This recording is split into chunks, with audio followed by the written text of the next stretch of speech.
Nyuwun pangapunten kagem para pilengga kakung saha putri ingkang minulya.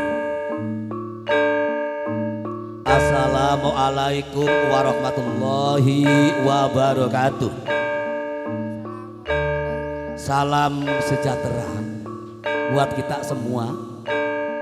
Om Santi Namo Buddhaya. Salam kebajikan. Konjuk dumateng para pepundhen, para sesepuh ati sepuh ingkang pono ing pamawas, ugi ingkang lebda ing pitutur ingkang tansah sinudarsana. Datan supe kunjung slira dalem Bapa Lurah utawi Bapa Kades kinarya songsong agung wonten ing desa Selogiri. Sak jonjang prangkatipun ingkang tansah kula dherekaken pranatan-pranatan ingkang sampun lumampah. Ibu Haji, Bapak Haji, Ibu Nyai Rama Kyai ingkang tansah cinaket dhateng kitab suci Wahyuning Ilahi ingkang tansah kula seranti pangandika aji kinarya gesang kula wonten ing alam padang puniki kanthi lantaran agami. Nuniki konjuk slira dalem pandhanipun Bapak Waris miwah Ibu Umi Haryati ingkang wanci menika netepi darmanipun asepuh Hangicali Sukerto utawi ngitanaken dhateng ingkang putra utawi Anigas Bayuwara ingkang putra nuniki Nak Mas Andika Aji Pratama. Mugi-mugi kemawon ingkang putra enggal mantun kalis ing sambikala dadosa putra ingkang utama, dadosa putra ingkang migunani nusa lan bangsa miwah agamanipun manut bangun miturut dhateng tiyang asepuh. Ugi nyuwun pangapunten kagem Bapa miwah Ibu para pilengga kakung saha putri ingkang minulya.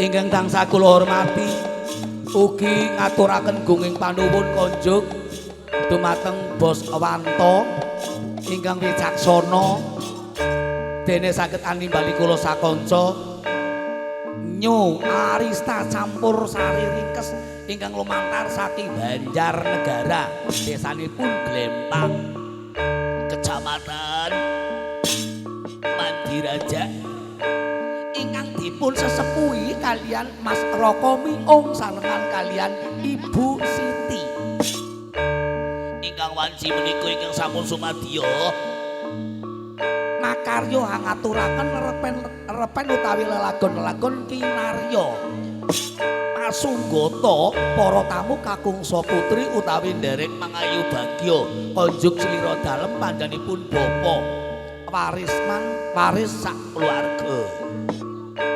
Namung nyuwun pangapunten saderengipun kula ngaturaken lelagon-lelagon reni wancinipun menika tayukulanipun wulan Bada sawentawis kula namung ngaturaken sugeng riyadi minal faizin fal faizin mohon maaf lahir dan batin sanadyanto kula namung sepisanan pinanggi nanging tiyang gesang boten wonten ingkang sempurna wontenipun lepat luput lan lali nyuwun pangapunten ingkang tanpa upami.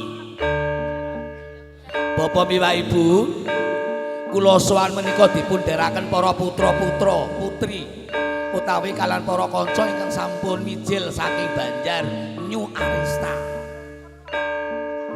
ingkang samangke kula timbali setunggal buka setunggal kinarya ngaturaken lelagon-lelagon kinarya panglipur Atmaja Pinanganten miwah handika para pilengga kakung saha putri. Nggih. Ingkang sepisanan menika biyunge babone Nyu Arista.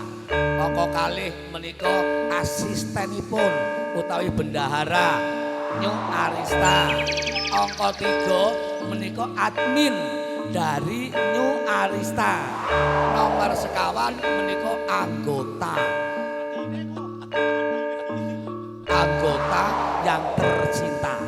Mila kula timbali mangga biyunge enek Biyung Siti derek derek nepangaken kalian para sedulur miwah tamu kakungsa putri.